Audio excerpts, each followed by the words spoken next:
കാർഷിക മേഖലയിൽ വിപ്ലവകരമായ മാറ്റങ്ങളാണ് വന്നുകൊണ്ടിരിക്കുന്നത്. എന്തായാലും കാർഷിക ആവശ്യങ്ങൾക്ക് വേണ്ടിയുള്ള ഒരു യന്ത്രം ഈരാറ്റുപേട്ട സ്വദേശിയായ ജോഷി ജോസഫ് കണ്ടുപിടിച്ചിട്ടുണ്ട്. നമുക്കെന്തായാലും അദ്ദേഹത്തോട് തന്നെ കൂടുതൽ കാര്യങ്ങൾ ചോദിക്കാം.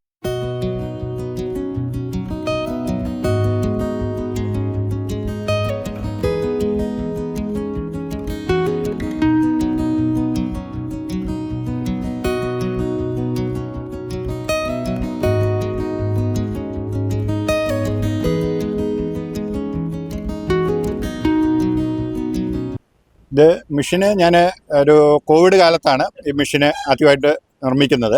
എൻ്റെ ഒരു ആവശ്യത്തിന് വേണ്ടിയിട്ട് ചെയ്തതാണ്. ഞാൻ കൃഷിഭവൻ്റെ ഒക്കെ ഗ്രോ ബാഗ് മിക്സൊക്കെ ചെയ്ത് ജൈവവളങ്ങളൊക്കെ മിക്സ് ചെയ്ത് കൊടുക്കുന്നുണ്ടായിരുന്നു. ആ ഒരു ആവശ്യത്തിന് വേണ്ടിയിട്ടൊരു മെഷീൻ ഉണ്ടാക്കി. അപ്പോൾ അത് കണ്ട് പലരും വേറെ ആവശ്യക്കാർ അതുപോലെ ചെയ്തു തരാമെന്ന് ചോദിച്ചു. അതിൻ്റെ ബേസിൽ ഞാൻ മെഷീനുകൾ ഉണ്ടാക്കി കൊടുത്തു. അപ്പം കൂടുതൽ ആവശ്യക്കാർ അതിലേക്ക് വന്നു. അപ്പോൾ ഞാൻ അതൊരു യൂണിറ്റായിട്ട് തന്നെ ഇപ്പോൾ ആ മെഷീൻ ഉണ്ടാക്കുന്നുണ്ട്. അതിനെനിക്ക് സയൻസ് കോൺഗ്രസ്സിൽ അവാർഡ് ലഭിച്ചിരുന്നു 2022.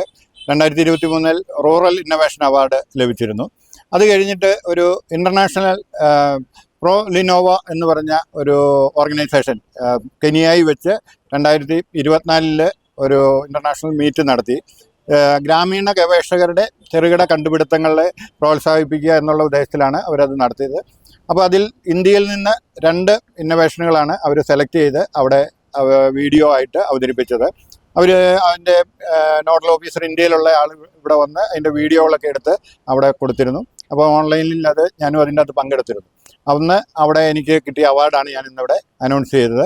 അത് അന്ന് അവാർഡ് കിട്ടിയിരുന്നെങ്കിലും ഈ കഴിഞ്ഞ ആഴ്ച അതിൻ്റെ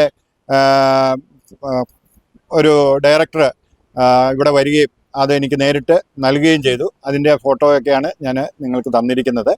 അപ്പം ഇതുപോലുള്ള ഗ്രാമീണ ഗവേഷകർക്ക് പ്രോത്സാഹിപ്പിക്കുന്ന ഒരു ഇൻ്റർനാഷണൽ സംഘടനയാണത്. 25ഓളം രാജ്യങ്ങളിൽ അവരുടെ പ്രവർത്തനം ഉണ്ട്. ഏഷ്യ, ആഫ്രിക്ക, ലാറ്റിൻ അമേരിക്ക എന്നിങ്ങനെയുള്ള പ്രദേശങ്ങളിൽ നിന്നുള്ള 25ഓളം രാജ്യങ്ങളിൽ നിന്നുള്ള പ്രതിനിധികൾ പങ്കെടുത്ത ഒരു വലിയ മീറ്റായിരുന്നത്.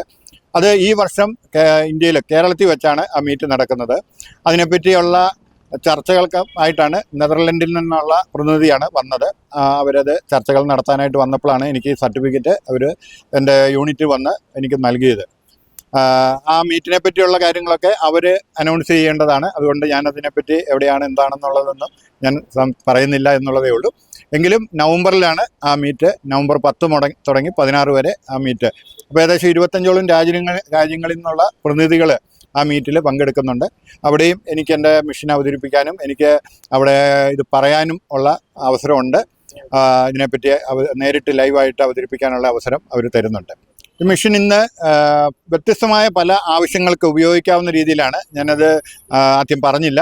ഇപ്പം ഒരു മെഷീൻ ഇപ്പോൾ പൊടിക്കുന്ന ഒരു മെഷീനാണെങ്കിൽ അതിൽ പൊടിക്കാൻ മാത്രമേ സാധിക്കുകയുള്ളൂ. അരിയുന്ന മെഷീനിൽ അരിയാൻ മാത്രമേ പറ്റുള്ളൂ. അരയ്ക്കുന്ന മെഷീനിൽ അരയ്ക്കാനായിട്ട് മാത്രമേ സാധിക്കൂ. എന്നാൽ എൻ്റെ ഈ മെഷീനിൽ പൊടിക്കാനായിട്ട് സാധിക്കും, അരിയാനായിട്ട് സാധിക്കും, അരയ്ക്കാനായിട്ട് സാധിക്കും. അങ്ങനെ വ്യത്യസ്തമായ ആവശ്യങ്ങൾക്ക് ഈ മെഷീന് ഉപയോഗിക്കാനായിട്ട് സാധിക്കുന്നുണ്ട്. പൊടിക്കുക എന്നതുകൊണ്ട് ഉദ്ദേശിക്കുന്നത് ജൈവവളങ്ങളൊക്കെ ചെയ്യുന്നവർ. ഇത് ഫുഡ് ഗ്രേഡ് അല്ലാത്തതുകൊണ്ട് ഫുഡ് ആവശ്യങ്ങൾക്ക് ഞാൻ പറയുന്നില്ല. മറ്റുള്ള ആവശ്യങ്ങൾക്ക്, കൃഷിയായിട്ട് ബന്ധപ്പെട്ട ആവശ്യങ്ങൾക്കാണ് ഉപയോഗിക്കുന്നത്. ജൈവവളങ്ങളൊക്കെ ചെയ്യുന്നവർ പിണ്ണാക്ക്, ചാണകം, അല്ലെ കക്ക, പച്ചക്കക്ക, ഇതുപോലുള്ള എന്തും നമുക്ക് പൊടിച്ചെടുക്കാനായിട്ട് സാധിക്കുന്നുണ്ട്.